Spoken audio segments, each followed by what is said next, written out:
우리나라 속담에 이런 말이 있어요. 친정길은 참되 갈대 앱 뺀 길도 신 벗어 들고 새 날듯이 간다. 친정길은 참되 갈대 앱 뺀 길도 엇 뺀 길도 신 벗어 들고 새 날듯이 간다.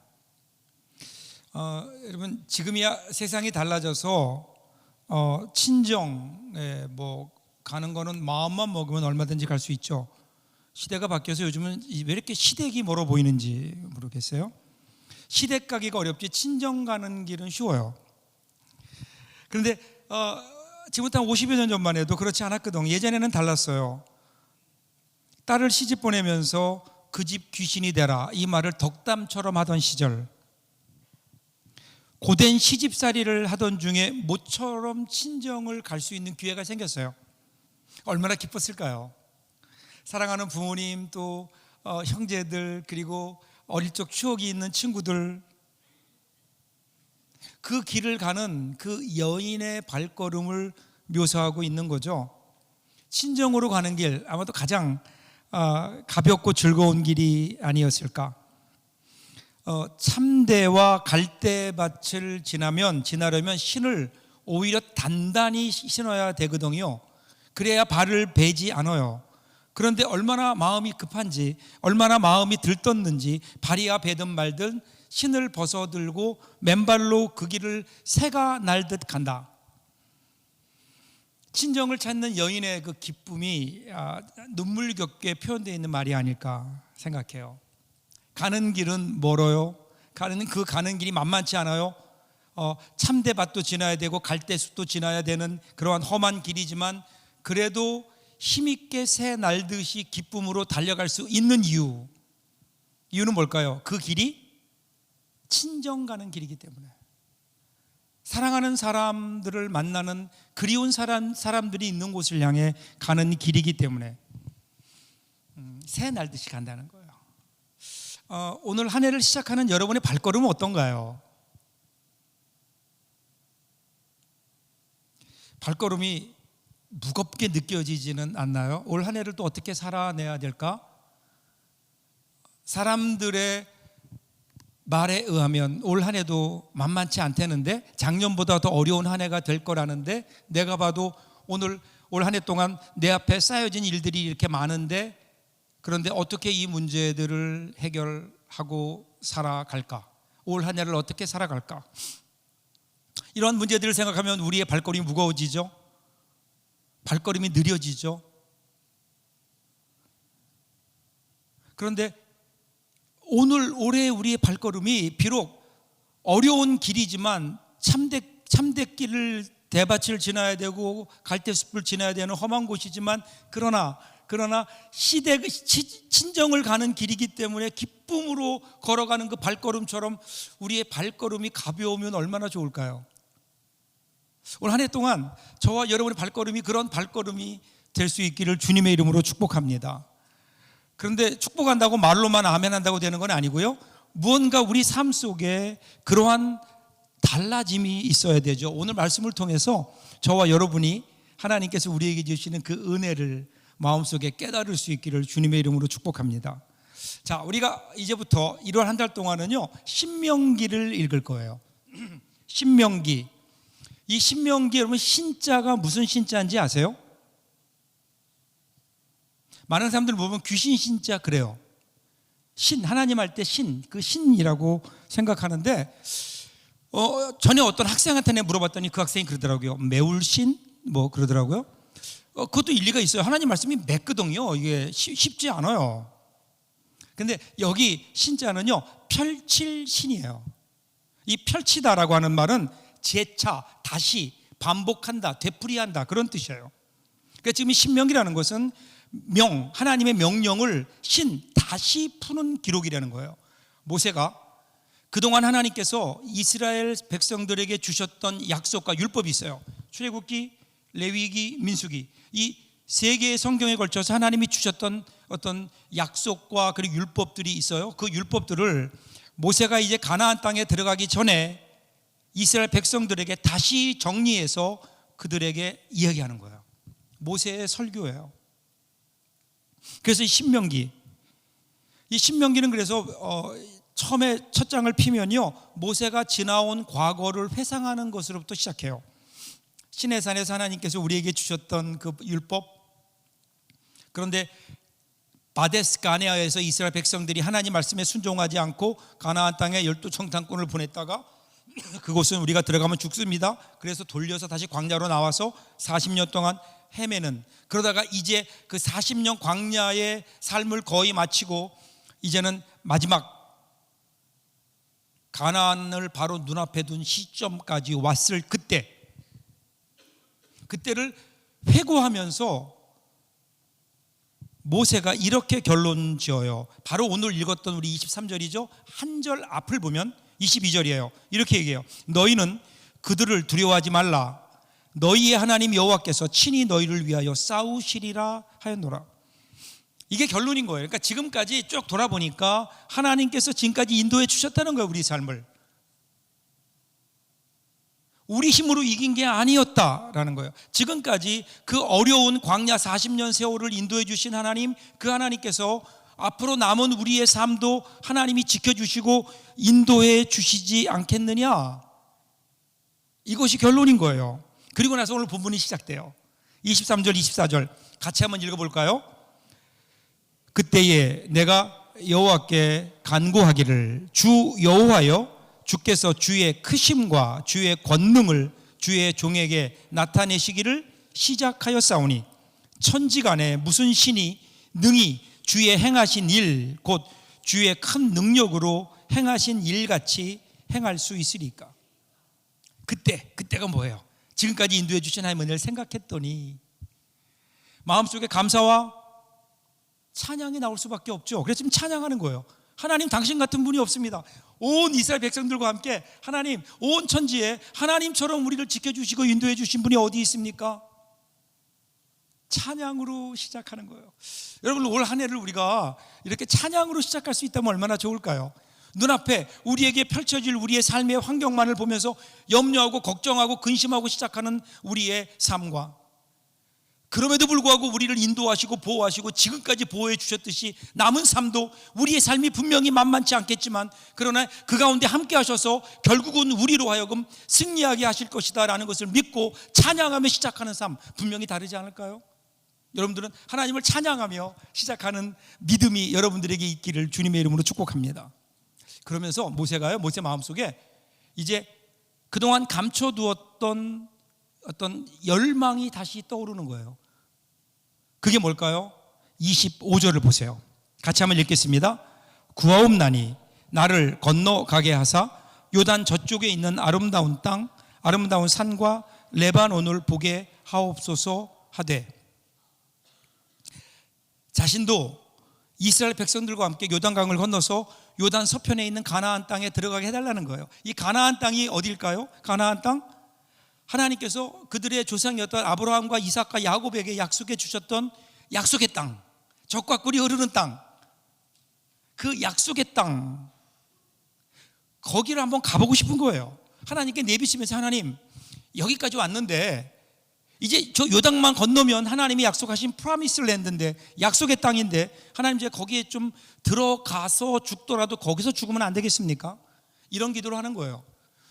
모세가 왜 이런 기도를 할까요? 그 이유는요, 모세는 이미 자기가 가나안에 들어가지 못한다는 사실을 알고 있어요. 여기까지인 것을 알고 있다고요. 하나님께서 말씀하셨어요. 너는 가나안 땅에 들어가지 못한다. 여기까지가 너의 일이다. 이렇게 말씀하셨어요. 알고 있어요. 그런데 아쉬워요. 가보고 싶은 거예요. 또 여기서 그 한 번 간다는 게 뭐 그다지 뭐 이렇게 어려운 일도 아닌 것처럼 보여요. 그래서 하나님께 기도하는 거예요. 하나님의 뜻과 자신의 뜻이 대치되고 있어요. 저는 이 모세의 기도를 보면서 예수님 기도가 생각났어요. 겟세마네 동산의 기도. 여러분, 예수님도 분명히 알고 계셨어요. 십자가를 지셔야 된다. 예수님이 오신 목적이 십자가를 지는 거예요. 근데 인간의 몸을 입고 오신 예수님도 두려움이 있으셨지 않겠어요? 밤에 그래서 기도하시는 거예요. 무슨 기도하죠? 하나님, 아버지여, 가능하면 나에게서 이 잔을 지나가게 하옵소서. 이 십자가를 안 지면 안 되겠습니까? 다른 방법은 없겠습니까? 예수님도 그렇게 하셨다고요. 십자가를 져야 함을 알지만 근데 십자가 지는 일이 어려운 거예요. 모세도 여기까지인 걸 알지만 그런데 한번 가보고 싶은 거예요. 그래서 하나님 앞에 기도해요. 이 모습 보면서 우리에게도 이런 것들이 있지 않나요? 하나님의 뜻과 우리의 뜻. 여러분, 하나님은요 우리의 뜻을 존중하세요. 하나님은 우리 뜻은 야 그거는 말 같지도 않은 소리 하지 마, 내 뜻대로 해, 이렇게 하시는 하나님이 아니에요. 하나님은 우리가 문제가 있을 때, 또 우리에게 어떤 어려움이 있거나 우리에게 어떤 상황이 벌어졌을 때 하나님께 기도하기를 원하세요. 기도함으로 하나님이 주신 능력과 하나님이 주신 지혜를 힘입어서 이 문제를 해결하기를 하나님도 원하세요. 그래서 예수님이 말씀하셨잖아요. 구하라. 그럼 뭐예요? 이러니까 안 주는 거예요. 다시 구하라. 주실 것이요. 찾으라. 찾을 것이요. 문을 두드리라. 그렇죠. 이게 예수님의 말씀이라니까요. 그러니까 예수님도 우리에게 문제가 있느냐? 나에게 구해라 라는 거예요. 그러면 내가 그 일에 응답하겠다. 이게 우리 예수님의 가장 기본적인 응답의 약속이에요. 약속이에요. 이게 잘못된 거 아니에요. 그런데 만일에 우리 기도가 여기에서 끝나버린다면, 그냥 매일 내 문제만 가지고 내 뜻을 이루는 거에만 우리의 신앙의 초점이 맞추어져 있다면 우리는 더 큰 걸 놓치는 것은 아닐까. 그게 뭐예요? 하나님의 뜻이에요. 하나님의 뜻. 내 뜻이 이루어지기를 원하는 것도 맞아요. 그런데 그보다는 하나님, 내 삶 속에 하나님의 뜻이 이루어지기를 원합니다. 여러분, 이 기도, 그 예수님의 기도가 처음에는 가능하면 나에게서 이 잔을 지나가게 하옵소서 그랬죠. 근데 예수님 이 기도의 결론은 뭐예요? 그러나 내 뜻대로 마옵시고 아버지 뜻대로 하옵소서. 그래서 십자가가 이루어진 거잖아요. 올 한 해 동안 한번 여러분들에게 정직하게 물어보세요. 여러분, 올 한 해 동안 내가 원하는 게 이루어지는 한 해가 되기를 원하세요? 아니면 하나님의 뜻이 여러분의 삶 가운데 이루어지기를 원하는 삶을 원하세요? 표정을 보니까 둘 다예요. 내 뜻도 이루어지고 하나님 뜻도 이루어지고. 우리의 삶이 내 뜻이 이루어지는 것도 중요하지만 하나님의 뜻이 나를 통해서 나의 삶 속에 이루어질 수 있다면, 여러분, 그것은 우리가 경험하지 못하는 놀라운 새로운 은혜가 그 가운데 있지 않을까요? 모세가 자기가 원하는 것은 가나안을 들어가는 거지만 하나님께서는 가나안에 들어가지 말라고 하실 때 그때 거기에도 무언가 하나님의 뜻이 있지 않을까. 올 한 해 동안 저와 여러분의 삶이 이렇게 신나는 삶을 살기 위해서 우리들이 기억해야 될 것은요, 우리가 나의 뜻을 쫓기보다 하나님의 뜻을 쫓아 사는 삶을 살 때 하나님께서 우리의 발걸음을 그렇게 신나고 은혜롭게 힘있게 우리를 만들어 주실 거예요. 그렇죠? 내 뜻이 이루어지기보다 하나님의 뜻이 이루어지기를 원합니다. 이러한 모세의 기도 앞에 하나님 뭐라고 말씀하세요? 26절 같이 읽습니다. 여호와께서 너희 때문에 내게 진노하사 내 말을 듣지 아니하시고 내게 이르시기를 그만해도 족하니 이 일로 다시 내게 말하지 말라. 지금 모세가 자신이 가나안에 들어가지 못하는 이유를 설명해요. 하나님이 뭐라고 그러셨는가 하면 이렇게 얘기해요. 너희의 연고로 내게 진노하사, 이렇게 얘기해요. 모세가. 이게 무슨 말이에요? 너 이스라엘 사람들 너희들 때문에 내가 못 들어간다 가나안에, 이렇게 얘기하는 거예요. 이게 여러 가지 의미가 있을 거예요. 근데 도대체 왜 이런 얘기를 할까요? 도대체 어떤 일이 있었나요? 민수기 20장에 보면 이제 이 사건의 배경이 나와요. 신광야라는 곳에, 이스라엘 백성들이 광야를 헤매고 있을 때 그때 무리바라는 곳에 도착해요. 이 무리바라는 데 백성들이 도착했는데 거기에 마실 물이 없어요. 며칠 동안 물을 못 마셨는데 물이 없는 거예요. 여러분, 물이 없으니까 이스라엘 백성들이 어떻겠어요? 힘들죠. 그러니까 모세에게 불평해요. 근데 그냥 불평이 아니에요. 우리가 물이 없으니 먹을 물을 주십시오라고 이렇게 얘기했더라면 괜찮은데 그게 아니라 뭐라고 얘기하는가 하면요, 야, 우리 이집트에서 잘 살고 있었는데 왜 네가 우리를 꼬드겨서 데리고 나와가지고 이 광야에서 이 고생시키냐는 거예요. 무화과도 포도도 석류도 없고 심지어 마실 물도 없는 이곳으로 우리를 끌고 와서 우리를 광야에서 다 죽게 하려고 여기를 데려왔느냐? 책임지라는 거예요. 책임지라는 거예요. 모세도 이때는 좀 견디기 힘들었던 것 같아요. 모세의 견디기 힘듦, 그게 뭘까요? 여러분, 지난 40년 동안 이스라엘 백성들에게 하나님께서 베푸신 은혜가 얼마나 많았어요? 기적 같은 은혜가 얼마나 많았어요? 그럼에도 불구하고 이스라엘 백성들은 요만큼도 변하지 않은 거예요. 변화되지 못한 거예요. 성장하지 못한 거예요. 성숙하지 못했어요. 여전히 40년 전이나 지금이나 똑같이 먹을 물, 마실 물, 먹을 음식이 없으면요, 하나님 원망하는 거예요. 지금까지 하나님이 인도하신 건 아무것도 아닌 거예요. 조금도 변화되지 않는 그 모습 앞에 모세가 무너진 것 같아요. 그래서 모세가 하나님 앞에 기도했고, 하나님께서 이렇게 말씀하세요. 민수기 20장 8절을 보면요, 지팡이를 가지고 너의 형 아론과 함께 회중을 모으고 그들의 목전에서 너희는 반석에게 명령하여 물을 내라 하라. 내가 그 반석이 물을 내게 하여 회중과 그들의 짐승에게 마시게 할지니라. 하나님의 명령은 간단해요. 자, 지금 그들이 와서 불평해요. 그러니까 오죽 힘들겠니? 물을 줘라. 물을 줘라. 반석에게 명령해서 물이 나오게 해라. 그렇게 된 거예요. 그런데 모세는 마음이 상했던 것 같아요. 그러니까 뭐라고 얘기해요? 우리가 너희를 위해서 이 반석에서 물을 내랴? 여러분, 이 뉘앙스를 아시겠어요? 그러면서 화가 난 거예요.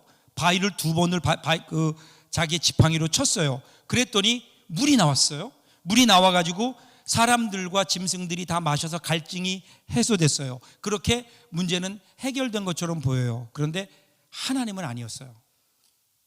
하나님이 보시기에는 이 모세가 문제인 거예요. 12절 이렇게 얘기해요. 여호와께서 모세와 아론에게 이르시되 너희가 나를 믿지 아니하고 이스라엘 자손의 목전에서 나의 거룩함을 나타내지 아니한 고로 너희는 이 회중을 내가 그들에게 준 땅으로 인도하여 드리지 못하리라 하시니라. 하나님이 지적하시는 이유가 뭐냐면요, 너희가 나를 믿지 않고 나의 거룩함을 나타내지 못했다라는 거예요. 이게 무슨 뜻일까요? 여러 가지 해석이 있을 수 있지만 좀 쉽게 생각하자고요. 자, 이집트에서 이스라엘 백성들을 이끌어낸 분이 누구예요? 모세예요? 하나님이에요. 홍해를 건너게 하신 분이 누구예요? 하나님인 거예요. 반석에서 샘물이 나게 하시는 분이 누구예요? 하나님이세요. 모세가 아닌 거예요. 광야에서 이스라엘 백성을 이끈 분도 하나님이세요.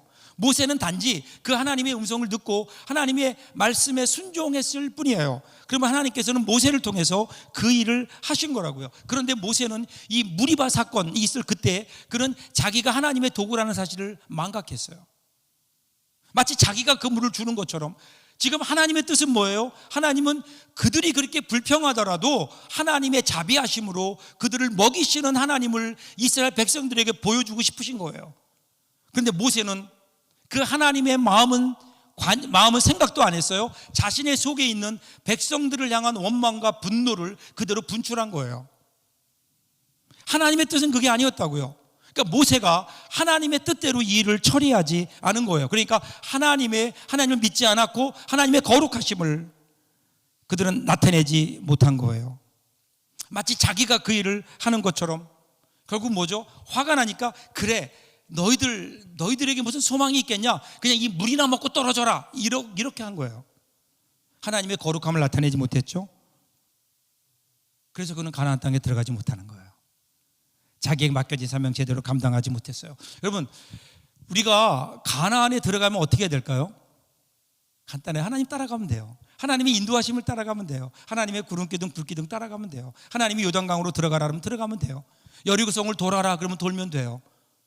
하나님의 뜻에 순종하는 사람만이 가나안 땅에 들어갈 수 있다고요. 그런데 모세는 그 순간 하나님의 뜻에 순종하지 못했어요. 더군다나 모세는 그 모든 이스라엘 민족의 지도자예요. 이 사람이 한번 결정을 내리면 그럼 모든 백성들이 그 길로 가는 거예요.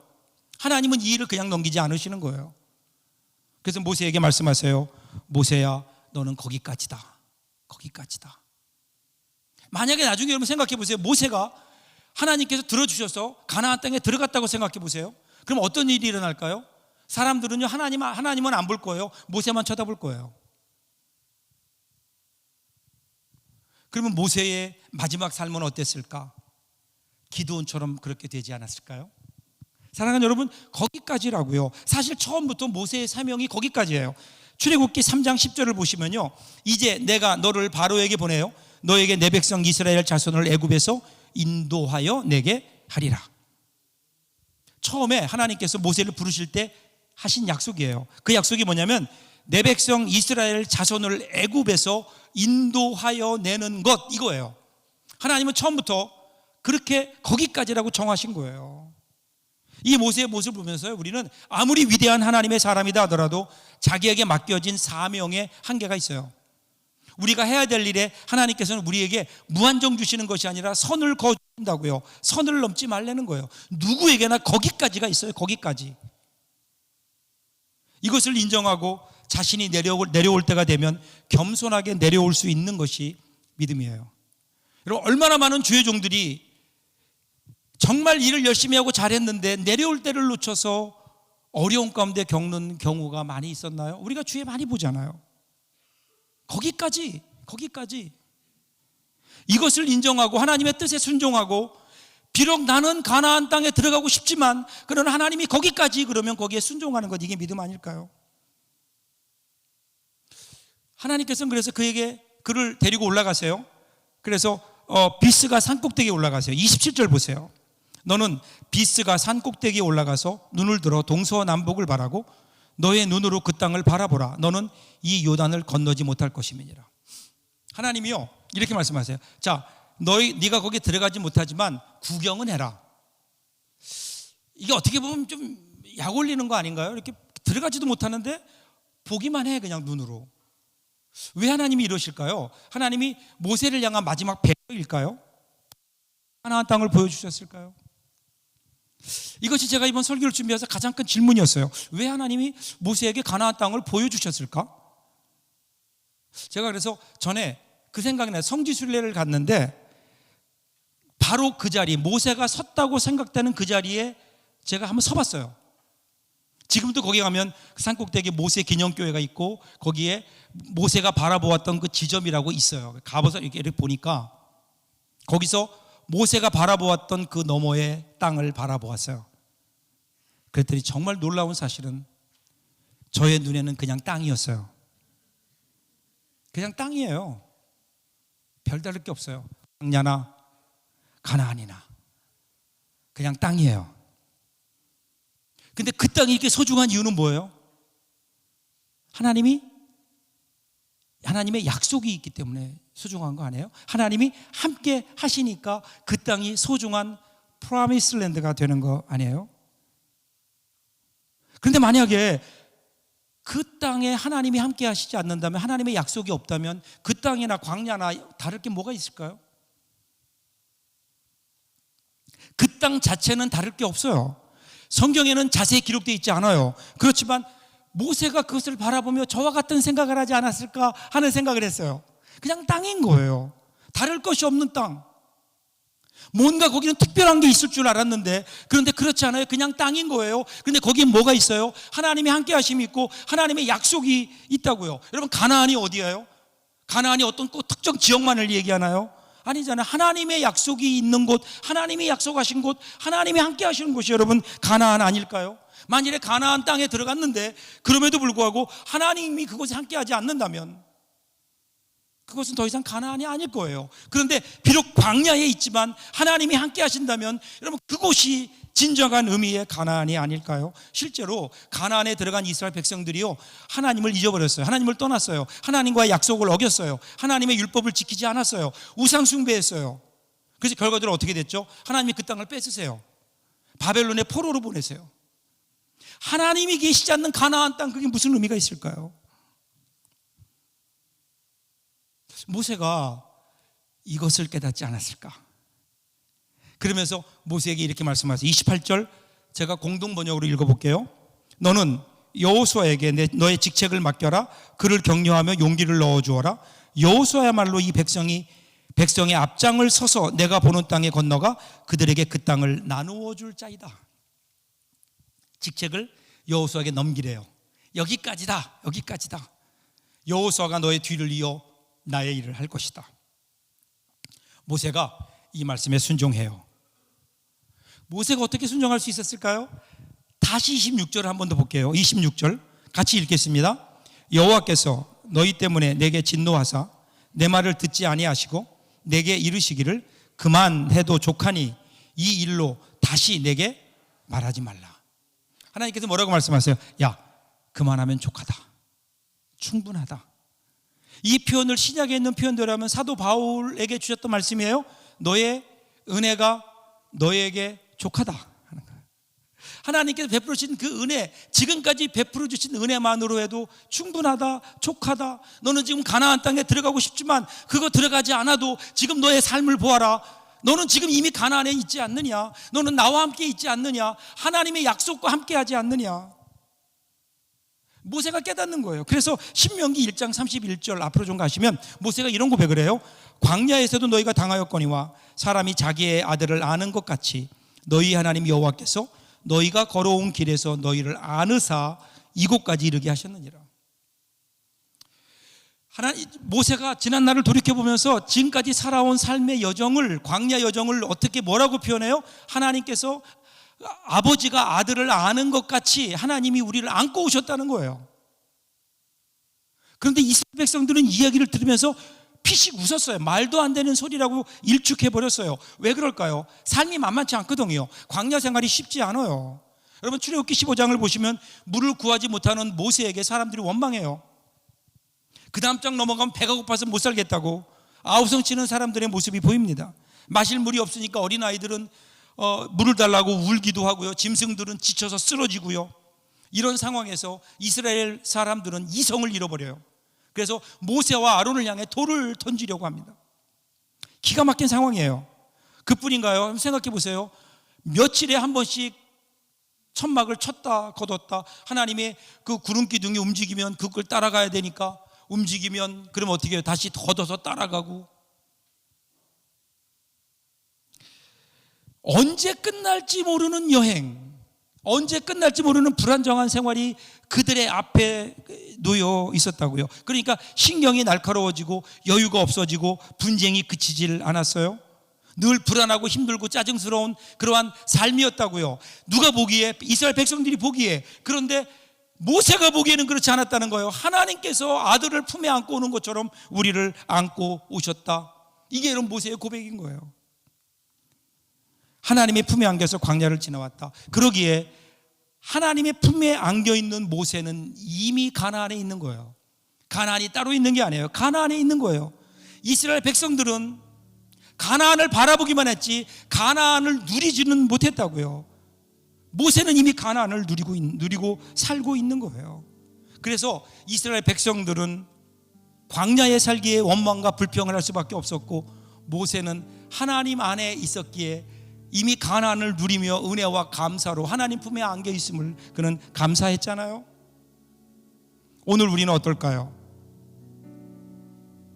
올 한 해를 시작하면서 우리가 오늘 결단해야 될 건 뭘까요? 여러분, 새해가 되면 우리가 그런 인사예요. 꽃길만 걸으세요. 제가 많은 인사를 받아봤지만 어느 분이 목사님 꽃길만 걸으세요 그러는데 그 말이 들으면서 굉장히 기분이 좋았어요. 근데 생각을 했어요. 꽃길이 뭘까? 도대체 꽃길이 어떤 게 꽃길일까? 꽃길이 뭐예요? 어디가 꽃길이에요? 꽃길은 꽃이 있는 곳이 꽃길 아닐까요? 울퉁불퉁 험한 길이어도, 진창길이나 오솔길이어도 아름다운 꽃이 피어 있으면 우리는 그걸 꽃길이라고 얘기하죠. 그리고 우리는 그 꽃을 보면서 우리는 꽃길을 걷는 거예요. 마찬가지 아닐까요? 가시밭길이라도, 비바람이 몰아치는 길이라도, 심지어는 죽음의 사망의 음침한 골짜기를 지나더라도 거기에 꽃이 있다면, 거기에 우리 주님이 계시다면, 그러면 그 삶은 우리에게는 주님과 함께하는 길이요 꽃길이 되지 않을까요? 올 한 해 우리가 시작하면서 오늘 우리의 삶이 정말 진정길을 향해 날아가는 그러한 여인의 아름다운 발걸음, 그리고 그 신나는 발걸음이 되기 위해서 오늘 우리는요, 우리 안에 누구와 함께 걸어가느냐, 누구와 함께 올 한 해를 시작하느냐, 이것이 오늘 우리가 결단해야 될 중요한 일 아닐까요? 저는 올 한 해 동안 여러분이 걷는 길이 이 길이 되기를 간절히 소원합니다.